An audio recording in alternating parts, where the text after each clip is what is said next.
الحمد لله والصلاة والسلام على سيد الأنبياء والمرسلين وعلى آله وشهداء الكرام وأصحابه العظام رضوان الله تعالى عليهم أجمعين. أما بعد، ولا تقولوا لمن يقتل في سبيل الله أموات بل أحياء ولكن لا تشعرون. قال النبي صلى الله عليه وسلم: الجهاد ماض إلى يوم القيامة. صدق الله العظيم.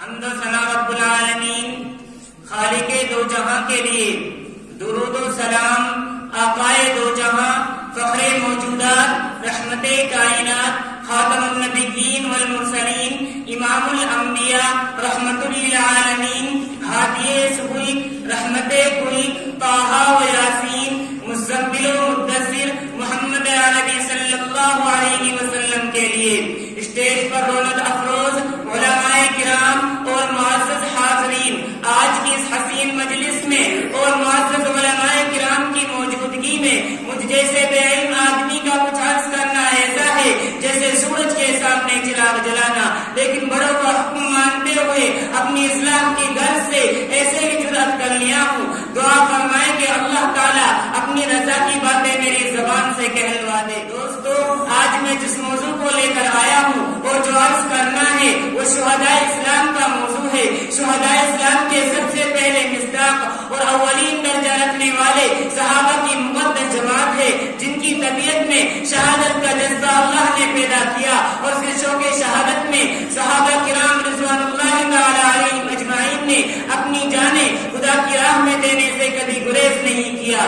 آپ تاریخ کا مطالعہ کریں تو یہ بات بڑی وضاحت سے ملے گی کہ جذبہ جہاد کی بنا پر دشمن اسلام سے بڑے بڑے معرکے پیش آئے. جنگ بدر، جنگ تبوک، غزوہ خندق، غزوہ ذات الرقاع، جن میں بڑے بڑے صحابہ شہید ہوئے، انصار شہید ہوئے، مہاجرین شہید ہوئے، جوان شہید ہوئے، بوڑھے شہید ہوئے، بچے شہید ہوئے، مرد شہید ہوئے، عورتیں شہید ہوئی، کبار صحابہ شہید ہوئے، صغار صحابہ شہید ہوئے، الغرض بہت سے صحابہ شہید ہوئے، صحابیات شہید ہوئی.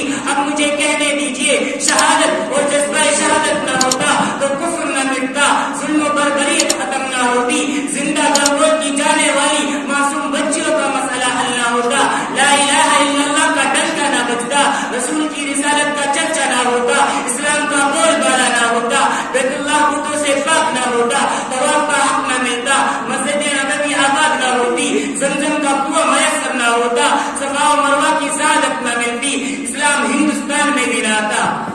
چنانچہ اسلام کے ابتدائی دور کا مطالعہ کیجیے، صحابہ کی زندگی کے حالات دیکھیے.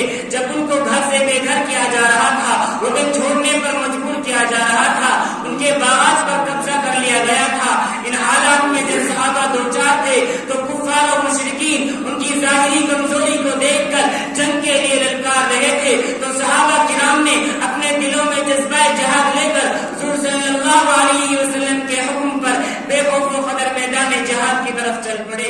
چنانچہ حضرت ابو بکر کو شہید کیا جا رہا ہے، حضرت عباس بن یاسر کو شہید کیا جا رہا ہے، حضرت خباب کو انگاروں پر لٹایا جا رہا ہے، حضرت زبیر کی آنکھیں نکالی جا رہی ہیں.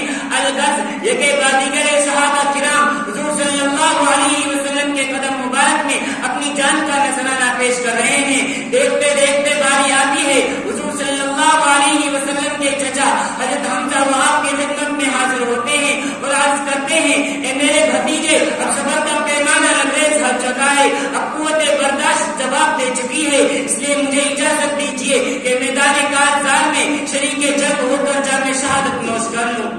سرکار دو عالم صلی اللہ علیہ وسلم فرماتے ہیں: چچا تھوڑا ٹھہر جاؤ. سیدنا حمزہ عرض کرتے ہیں: فی امان اللہ. الغرض حضرت حمزہ کے جذبہ کو دیکھ کر، تڑپ کو دیکھ کر، آرزو کو دیکھ کر، خواہش کو دیکھ کر حضور صلی اللہ علیہ وسلم اجازت دے دیتے ہیں.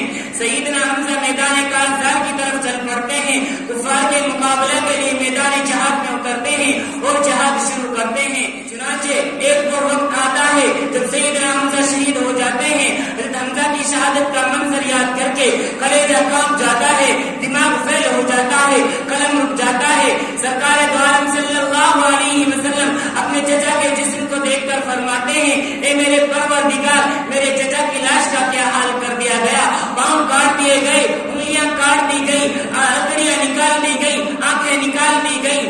الغرض یہی وہ قربانی ہے جس کے ذریعہ سے اسلام ہم تک آیا۔ شہداء اسلام کے صدقے میں آج اسلام کی دولت سے مالا مال ہیں اور آج سر اٹھا کر چل رہے ہیں۔ سوچیے تو ذرا صحیح صحابہ کی وہ حالت ہے جبکہ مالی اعتبار سے تعداد کے اعتبار سے دشمن کے مقابل میں کم تھے، پاؤں خالی ہاتھ تلوار میں نہیں، سواری کا نظم نہیں، مگر اس کے باوجود کفار اور مشرکین تھر تھرا رہے تھے۔ کیسر و کسریٰ کے محل میں زلزلہ برپا ہو گیا تھا اور آج جب مسلمان مالی اعتبار سے تعداد کے اعتبار سے افراد کے اعتبار سے سب سے زیادہ موجود ہیں، اربوں کی تعداد مسلمانوں کی ہے، مگر اس کے باوجود مسلمانوں کو ذلیل کیا جا رہا ہے، مسلمانوں کی داڑھی کا مذاق اڑایا جا رہا ہے، شعائر اسلام کی توہین کی جا رہی ہے۔ اور اسی پر بس نہیں، میرے اور آپ کے پیارے آقا محمد صلی اللہ علیہ وسلم کی نبوت میں ڈاکہ ڈالا جا رہا ہے۔ دعا فرمائے کہ اللہ تعالی ہمیں بھی صحابہ کرام کے نقش قدم پر چلنے کی توفیق عطا فرمائے۔ سلسلہ کتاب